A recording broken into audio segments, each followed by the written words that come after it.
Hello, please all join us. Yeah, and I think everyone we can turn on our microphone. Then I think based on everyone's presentation today, and we can see how artists can be dealing with this kind of pandemic era with their thought or with their conducting project. For example, like Sue, he never think the project can be changed or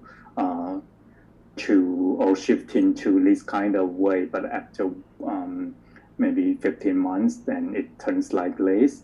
Then I have some questions. Everyone we can discuss in. Is the future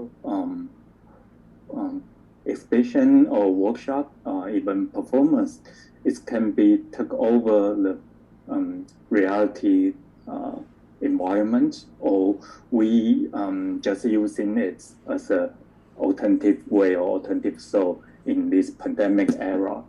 Maybe out there, or Tessa, you can give us some feedback, and Sue also you can let us know how you are thinking of it. Sorry, what's the question again? I mean the like a future like workshop or performance, it can be officially take over like a physical exhibition or physical art activities. How do you feel about it? Or it's just an alternative way nowadays?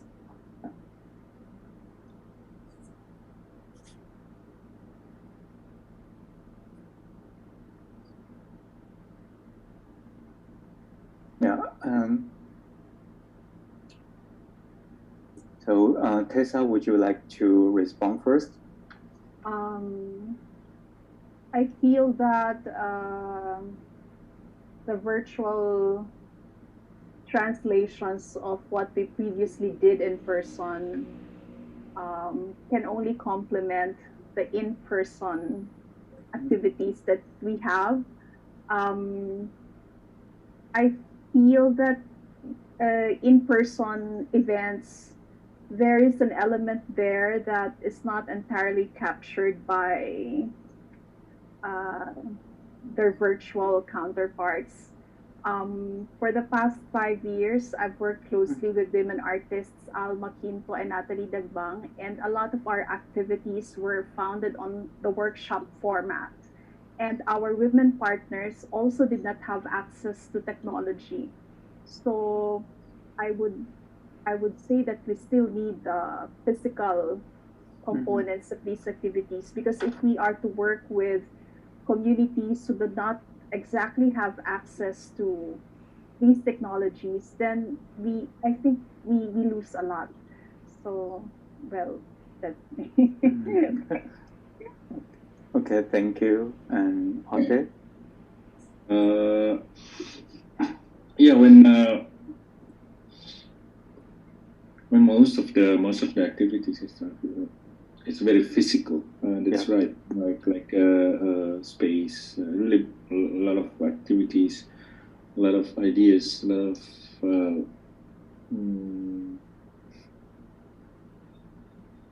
transformation, distribution. It's really physical. And then during the COVID time, it's really like a lot of time as well to do it online, which is online gallery, online workshops, classes, discussions, also like this, like we have now. It's interesting how I think that it's actually, maybe it's not take over. It's I think it's more like expansion, because like even the meeting, for example, I can see several initiatives. For example, in Indonesia, they even expand that something that we cannot do offline. Some meetings, some assemblies, some gatherings that almost impossible to do it offline because of many reasons. It can be because of the cost and so on. So I can see there's a lot of exchange. For example, there's a lot of collaborative classes, for example, from initiative, and then also with alternative schools outside Indonesia, like which never been think before and wouldn't be possible with this online. So it's more on that expansion rather than one take over or one take or like take over the other one. About this online will take over offline. I think this pandemic also make us think how important the physical is, how important the. I mean, we always take it for granted, this gathering, hangouts, and then when when we split, and then we know how important it is. So it's really also this matter of how to orchestrate this online and offline.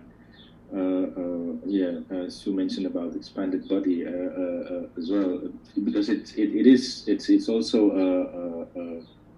somehow become sort of like expanded body as well, that people actually can reach out more. People using this, not only artists, I think, like even my families now start to use more a digital platform, for example. We never use that, but also these things are really make us think both ways, as not one is more important the other one, or not one is actually take over the other one. It's like really these things are we should sort of like thinking as these two different bodies and languages, and then we just have to hybrid this two languages for maybe for the first time. I think we actually really think about this thing either way. So yeah, there's a lot of I think, of course, before COVID, like exhibition also have this format, trying to give more access for people who cannot come physically, for example, as like a virtual museum or virtual exhibition and so on. But I think with music and performance, for example, it's so difficult, of course, because like you have to be there. It's really experience based, body experience based, with the sound, with everything. These things also really expand the other language. I think that we try, because before that we kind of see it as a replacement, but it's not. It's not a replacement. It's another language or another grammar that we have to deal with right now, I think. Darkwen, can I add to that? Sure. So maybe the complementarity between platforms can aid in slowing down time.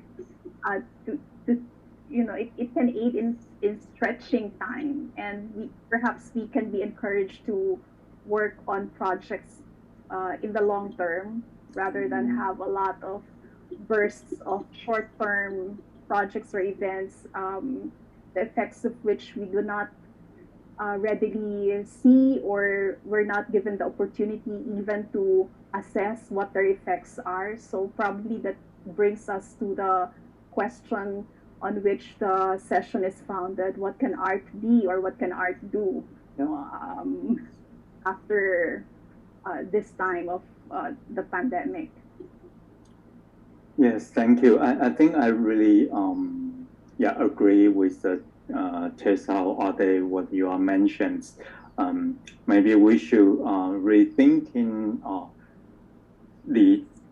for the nowadays, and how might we can think in and imagine the ads, on the future. This is what you use on your last slide, and I think you're dressing up the question to everyone, and if we are kind of, I think from the 2020 to 2021, these 2 years for the human being is kind of like resets years, and let us we can slow down to think about how our life can be, and what we can address for the future, and what we are dealing with it, yeah, and what is really meaningful for our life. I mean, this is really key point, I think, yeah, and through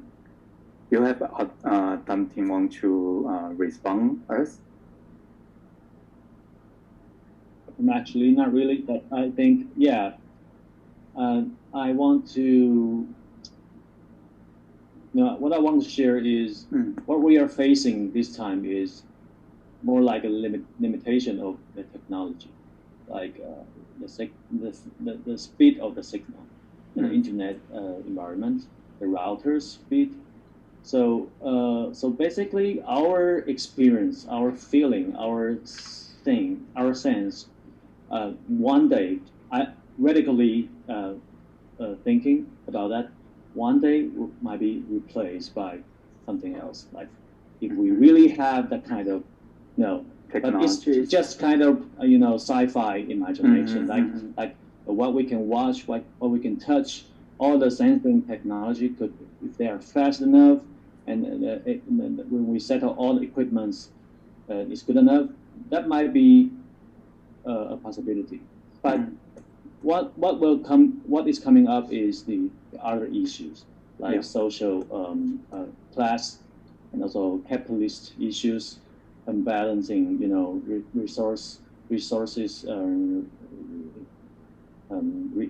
arrangements, like people with better cell phones. We are facing the issues already.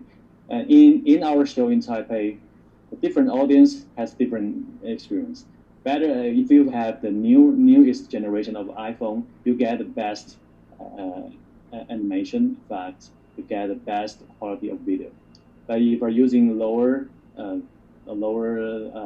version, or you're using older one, or even you are using Android system, you cannot have a complete experience. So this is also ironically is also a problem. Like when we're using technologies to dealing with the pandemic, it illustrates different kinds of social problem as well. Yeah, this is what I want to share. Personally, I don't have any answer yet. Yeah, I think from this moment, I think for today's issue, we don't have like a right answer, or because the things still moving on, and the pandemic actually still happening, and according to we know, the COVID virus still is kind of like a changing, and always has a new variants coming up, yeah, for the Delta or Alpha and kind of things. So I have the last question is how will you imagine when we can back to our normal life, or in the future life, art can be act or present in different kind of role. If you have some idea want to sharing with our audience.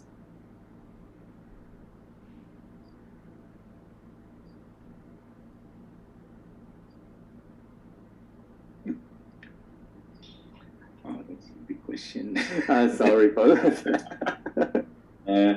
Yeah, but it's I think definitely art should change because our life is changed. So I think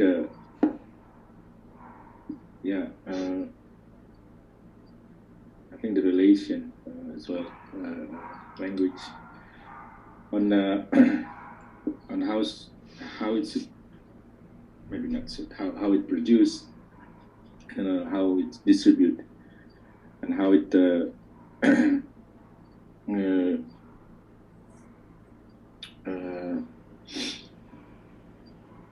how it can also really relevant, I think, in this situation. I think a lot of artists, institutions as well try to hold that, which is try to hold. I mean, try to still thinking that or still imagining that the situation will come back to normal, that we used to have. I think, and hopefully not, because this also will really impacted so many aspects in itself. You know, like art scenes, the people who work in the art scenes, institution, and so on. I think it's really should really change the way it's related, the way it's transform and distribute. The idea of the audience, the idea of locality, the idea of relation with the surroundings, and so on. And I think also the most interesting one as well, I hope, that it resulted a very different speculation and model, because now I think how art and how art institutions should behave or systemized is a very much one dominated system, and I think hopefully this crisis is actually make emerge a lot of different models, that it's really different models of art and education as well, that it's very relevant to a certain local, rather than thinking of there is one universal solution. Yeah, I think many people actually having those attempt already in many ways and many places right now. I think yeah, hopefully it will emerge from there. Darwin, can I add to that? Sure. Go ahead. So please. I think in the Philippines, we are always confronted with disasters and crises, as well as other countries in the region. And every time this happens, every time a crisis happens, artists and cultural workers are always at the forefront of the response to the crisis. But I think the more relevant question to ask would be, what kind of thinking or what manner of thought, what processes of thinking do we bring to the situation? Because we've been in crisis before, and they only differ in degrees of gravity. But how do we think about it now? How do we mobilize our imagination so that we can fight for what is lacking in the structural support in society, the support that we need? So I think that's a more relevant thing to think on, rather than be imprisoned with this notion of going back to what we thought as normal. I'm sure we've thought about this in the past, because we've also suffered crisis in the past. But where should the reform begin? I think it can be grounded in the way we think, the processes of thinking that we bring to practical encounters.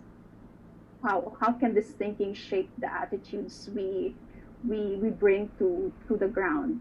So that's a thought. Yeah, thank you. This I think that's a very, very nice saying. Yeah. So at the end, I think yeah, due to these COVID eras, we are all alone. Alone in being isolated in our daily life, or we are all feel locked down, for a couple months or years. But in the other world, other things, I think we should have this kind of attitude. So we should have this kind of thoughts. We are alone, but we are together, and together to face this pandemic or the crisis. And we need to keep the faith in our mind. I think that will be the key issues or key so that we can face it, and with this kind of faith, then we can achieve a different kind of a challenge. As Tessa just mentioned, in Philippines or in different countries, we all have facing different crises. But I think people from the different islands, we all can achieve it, and we all can go through all it. So this is my last word, and I think our colleagues will have something want to sharing with us, right? Yeah, I just want to thanks to everyone for bringing us an inspiring discussion today. We will release 2 articles related to the 2 forum, so that are written by Nobu Takamori and Huang Yujie. So please stay tuned with BTR Salon. And I would also like to thank National Culture and Arts Foundation to sponsor the project. So once again, thanks to all the participants, and yeah, hope we can see each other in person in the near future. So take care, everyone. Yeah, I think Ade, we would like go to Kosovo with you together, and Tessa. Yeah, and Tessa, when you come to Taiwan, definitely we should meet. Yeah, I will be in touch, and I hope to see the documenta. Yeah. Yeah, it would be great to have you all. Yeah, let's book our flight and go there together. I'll be here. Yeah. Thank you so much. Thank you. Yeah, thank you. Very well. Pleasure. Yeah, thank you for everyone, and thanks to Yujie to join Thanks us. to Yujie. Yeah. Yes. Thank you. Thank you. For sharing. See you later. Yeah. Yeah. Bye. Bye. Bye.